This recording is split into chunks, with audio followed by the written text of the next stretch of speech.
Hello, Malik Currington here, Family Budget Fisherman. Thank you for tuning in to this another special episode on this channel.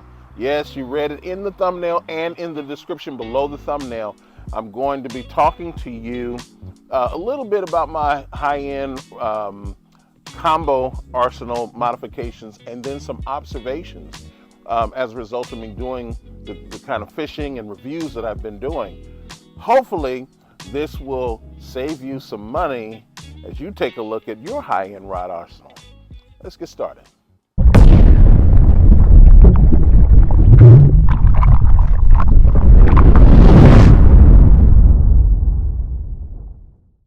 All right, thank you for staying with the channel, tuning in. Thank you for all of your comments, suggestions, criticisms, the constructive ones at least. Thank you for participating with the growing success of this channel. I want to start right off with the fact that I bought a new reel. It's been out in the market several months. This is the new Tatula MQ.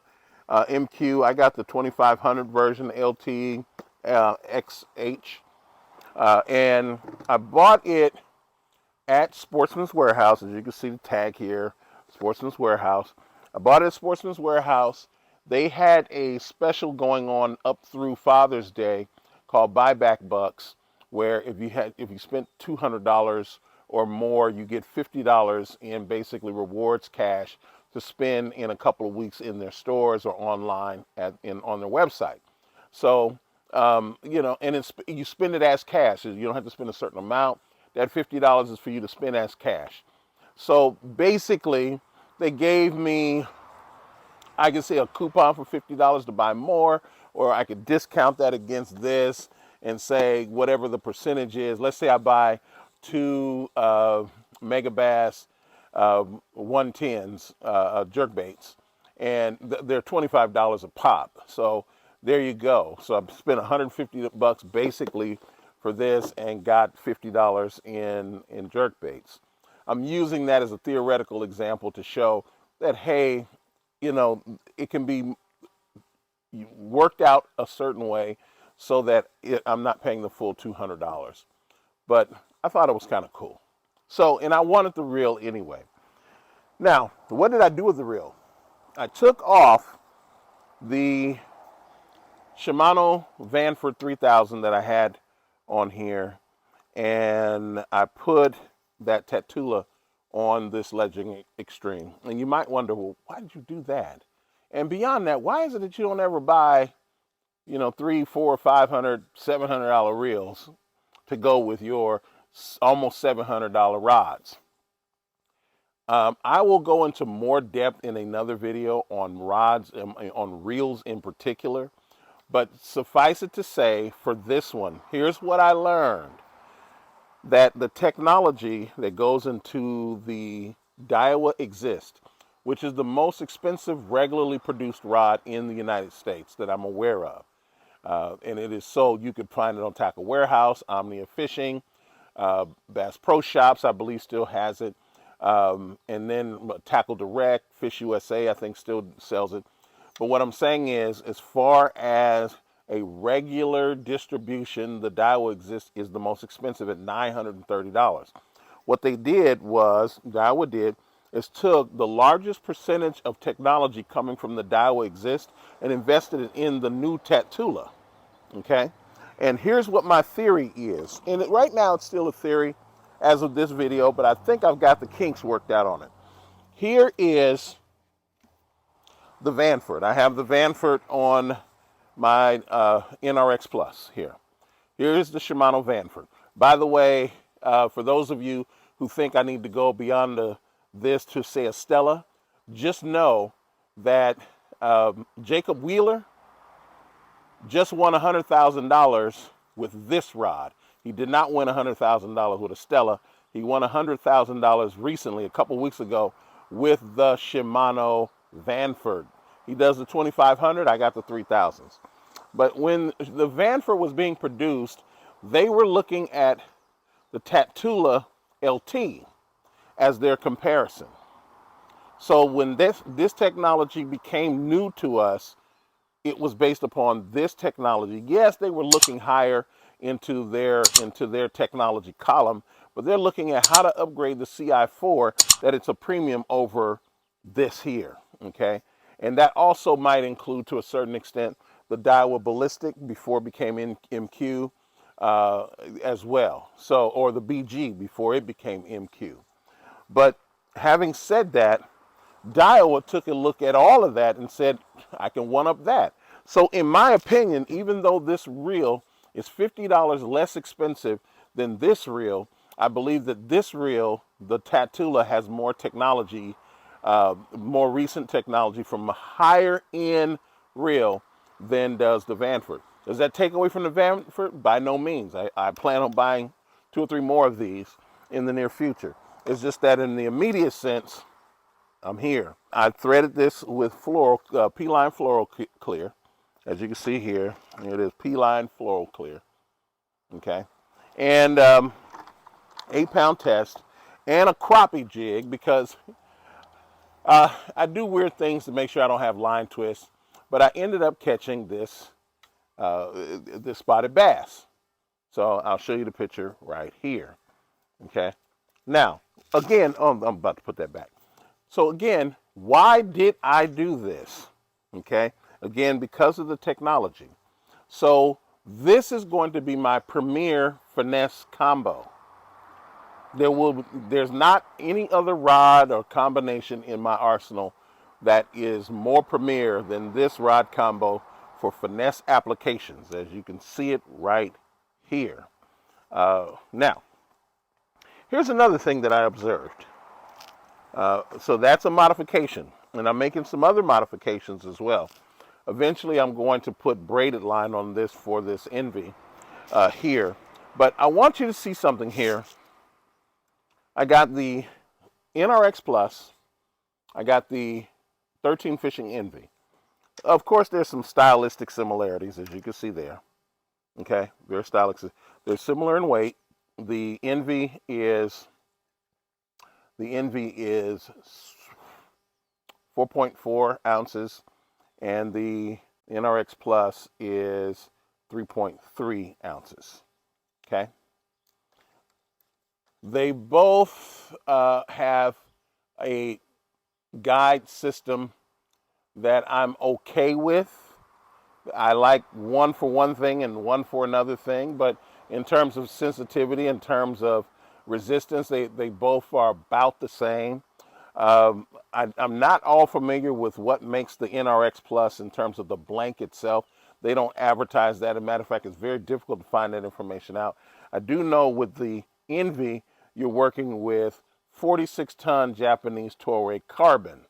Now, in terms of the sensitivity, well, let me stop and tell you why I'm making this comparison. My question was, to me, while I was fishing both of these, is if I have an Envy, how does it compare to the NRX Plus? And for those of you who care, this is the rest of that story. So I'm fishing with both of these, and I am realizing that I am not I'm not seeing an advantage of having the NRX Plus while I'm fishing the Envy. Okay? Now, that is not to say that the NRX Plus is not a better rod. Let me dispel everybody, including the corporations of Shimano and 13 Fishing. The NRX Plus is a better rod than the Envy. Okay? You can't take $375 rod and say it is somehow better than a $625 rod.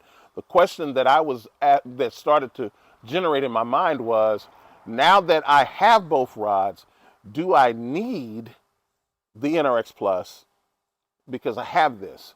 Is the amount of work that is happening, the kind of fishing that I'm doing, does it demand that I ever need an NRX Plus versus an Envy? Because the work product of both of these rods, given all other things being equal, is so close that, except under certain circumstances, I didn't find a need to have to pick up my NRX Plus when I was throwing my Envy. Now, I have found a need, for example, when I am throwing When I'm throwing the old Tatula, I don't have a new Tatula yet, and I may not ever get one because I got the Legend Extreme, which I think is better than the Steez, better than the Tatulas and all that. But having said that, when I have a Tatula in my hand, I want to pick this up. When I have a Zodius in my hand, I feel the need to pick this up. Believe it or not, even the X Pride, I know that triggers some here to say anything bad about the X Pride, but the NRX Plus, I can throw the X Pride and know that I need an NRX Plus, okay, or want to use an NRX Plus. Now, I think because of the kind of investments that 13 Fishing makes in their rods, they always tend to produce up beyond the price point. They start their rods off at 36-ton Japanese Toray carbon at $100. Most companies are not even that, going into $200. For example, 6 Sense Fishing, I love the design of those rods. But the blanks are 24-ton Japanese Toray carbon. And so the same is for halo rods. Now, it may be for breakage. You know, they wrap them, their wrapping systems are fantastic. But that's, in terms of sensitivity, is like the engine of a car. The engine is the car. It doesn't matter what the aesthetics are. So when I fished with this, I didn't feel the need to pick this up, and I would take them with me at the same time.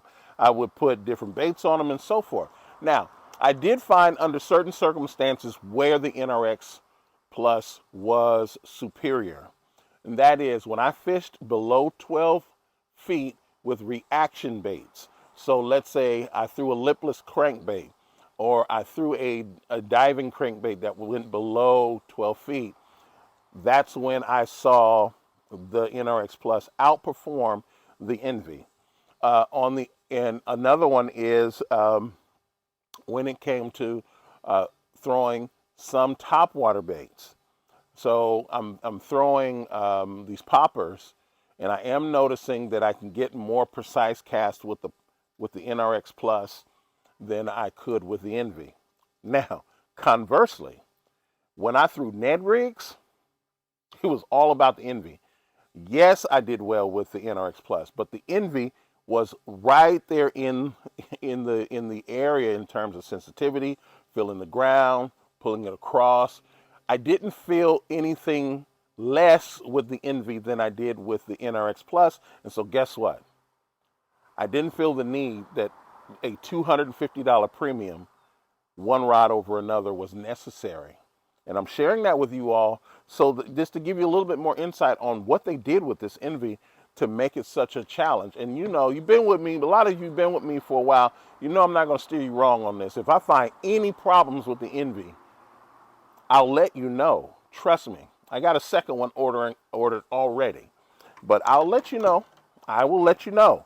Now, so you know, the NRX Plus is you still in there, but it has competitors, and these competitors are not at its price point. And I'm saying, for those of you, if you are not in a tournament situation, that is that is local tournaments, regional, what have you, and you use these products, if you're not in a tournament situation, you can go with the Envy and have a very enjoyable day. You don't need to hit the NRX Plus level in order to have an enjoyable day. These are the two major modifications and observations that I noticed in my rod arsenal. Yes, I'm going to keep the NRX Plus in my rod arsenal. Yes, I'm going to keep the X Pride and the Zodius and all the others. I mean, I got the discontinued combos for Tatula. They're in my arsenal. I have to divide, you know, where I fished them and all that, because I got a good number of rods and reels. But I wanted to share that with you just to give you some more context to how I'm thinking about what my rod arsenal is doing. And I want to share with you, there are many, many ways that you can save money when you're out there making your purchases, because I personally don't want for you to break your family's budget trying to buy any of this equipment. But I would implore, I would suggest that you Use every legal and ethical means to get out there and break your personal best. I'll see you in the next video. Take care and be blessed.